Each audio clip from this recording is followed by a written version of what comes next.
కూటమి ప్రభుత్వం ఈ 3 నెలల పరిపాలన ఎలా ఉంది? ఏమేం పథకాలు అమలు చేశారు? ఏం అమలు చేశాడు చెప్పండి, మీరు చెప్పండి. ఆయన చెప్పిన పథకాలు ఏంటి? ఒక పెన్షన్ ఒకటి ఇచ్చాడు, ఇంకేం ఇచ్చాడు? అన్నా క్యాంటీన్ కూడా తీసుకొచ్చాము.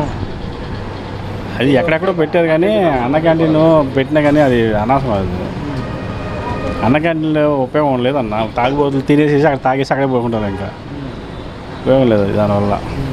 అంటే పిల్లలకి చదువు విషయంలో చేయమను, లేదా వైద్యం విషయంలో చేయమను. మాకు అసలు ఈ ఆఫర్లన్నీ కూడా అవసరం లేదు. అసలు పథకాలు ఏ ప్రభుత్వం, ఆ ప్రభుత్వం అయినా సరే, ఏ ప్రభుత్వం అయినా సరే పథకాలు ఏమో అవసరం అసలు. మాకు చదువు వైద్యం ఫ్రీ అమ్మని చాలు. మనిషి కష్టపడేది చదువుకి వైద్యానికి ఖర్చు పెడతారు డబ్బులన్నీ. వాళ్ళు ఈ పథకాలన్నీ తీసేసి ఆ రెండు ఫ్రీ అమ్మను ఎవడ పని అడు చేసుకుంటాడు. ఇంక డబ్బు ఖర్చు పెట్టిన పని ఏముంది? ఎవడికి అప్పులు ఉండవు. అంటే వైసీపీ వాళ్ళు ఏమంటున్నారంటే స్కూళ్ళు ప్రారంభం అయినా కానీ ఇంతటికి పిల్లలకి అమ్మకు వందనం అన్నారు, ఇంతటికి వేయలేదని చెప్పేసి కూడా వైసీపీ. వీళ్ళు చెప్పిన విషయాల్లో ఒక బస్సుకి పెన్షన్ తప్ప బస్సు ఫ్రీ అన్నారు, బస్సు ఫ్రీ ఇవ్వాలా, గ్యాస్ బండ్లు అన్నారు, గ్యాస్ బండ్లు ఇవ్వాలా, ఇంకేమి ఇచ్చారు? 10 మైళ్ళకి ఇంటి నీకు 1500 నీకు 1500 అన్నారు. ఏది ఏం లేవు, పథకాలు ఏమి లేవు. కాకపోతే ఏంటంటే ఈ దరిద్రం బాగా ఆ వరదలు వచ్చినాయి, వాటితో టైం సరిపోయింది దానికి. అదే వరదలో ప్రభుత్వం సక్సెస్ అయిందంటారు సహాయం చేయడంలో? 50% అయింది. 50% అయింది. ఎందుకంటే వచ్చిన అన్ని సామాగ్రి మొత్తం వచ్చిన అన్ని ఫుడ్ కానీ కూరగాయలు కానీ అన్నీ తీసుకొచ్చి ఎదరబెట్టారు. లోపల ఎక్కడో ఉన్న వాళ్ళకి పడవల్లో 4-5 పడవల్లో ఇక్కడ పెట్టి లోపల జారైతే ఆ చివరి వాళ్ళకి అందేవి. వాళ్ళు ప్రాణాలు చెబుతారు కదా, మాకు అందలేదు చివరి రావట్లేదు అని. ఎదురున్న వాళ్ళు ఏమో ఎక్కువైపోయి దీని ఇక్కడే పారేస్తున్నారు, లోపలకి వాళ్ళు తింటాక రావట్లా. అయితే మేము డ్రోన్స్ ద్వారా ఆహారం అందించామని చెప్తుంది కదా, మరి తక్కువ ఎంతవరకు చేస్తారు? ఎన్ని కుటుంబాలు కనిస్తారు? లక్షల కుటుంబాలు పోవాడైపోయినాయి అక్కడ. ఏదో అంతే.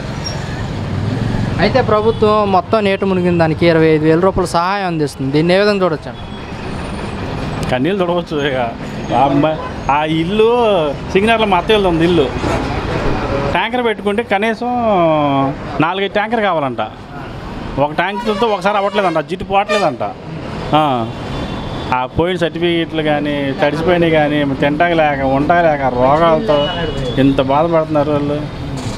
అంటే ప్రభుత్వం వరద బాధితులకు అన్ని విధాలుగా సహాయం చేసిందని చెప్తున్నారు కదా.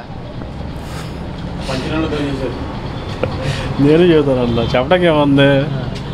చెప్పేవాడు ఇది కాదు, తీసుకునేవాడు నాకు వచ్చినాయి అని చెప్పాలి.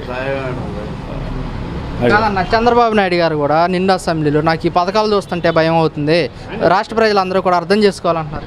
అదే ఎవరైనా చెప్పేసి ఏంటని చెప్తున్నారు ఆయన. మరి అయితే చెప్పిన పథకాలు అమలు చేయకపోతే మరి ప్రభుత్వం మీద వ్యతిరేకత వచ్చే అవకాశం ఉంది కదా. వస్తే రేపు ఎలక్షన్ మళ్ళీ చూపిస్తారు వాళ్ళు.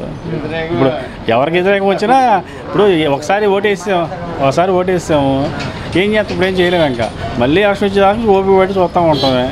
మళ్ళీ ఎలక్షన్ వచ్చినప్పుడు మళ్ళీ ఎవరు నొక్కాలో అప్పుడు నొక్కుతారు. అయితే జగన్మోహన్ రెడ్డి గారు ఏమంటున్నారంటే మా ప్రభుత్వం అధికారంలోకి వచ్చినట్లయితే పిల్లలకు అమ్మఒడి కానివ్వండి, డోహరా మహిళలకు చేయూత కానివ్వండి అన్ని ఇచ్చేవాళ్ళం. ఇప్పుడు ఆయన ఉన్నప్పుడు లేబర్కి చేతిలోనే డబ్బులు ఉన్నాయి. ఎందుకంటే నెలకి ఏదో పథకం వేస్తూ ఉండేవాడు. అమ్మఒడి అని ఒక నెలలోనో, లేక 40 సంవత్సరాలకు ఒక నెలలోనో, టైలరింగ్ వాళ్ళకి ఒక నెలలోనో, ఆటో వాళ్ళకి ఒక నెలలోనో, అట్లా ప్రతి కుటుంబానికి 10,000 6 నెలలు, సంవత్సరంలో 6 నెలలు 10,000 పడతానే ఉండేవి. ఒకటి దగ్గర చేసి ఆపుకోకుండా వాళ్ళ అవసరాలు తెచ్చుకుంటా చేసేవాళ్ళు. ఇప్పుడు అసలు 3 నెలల మధ్య జనాల దగ్గర డబ్బు అసలు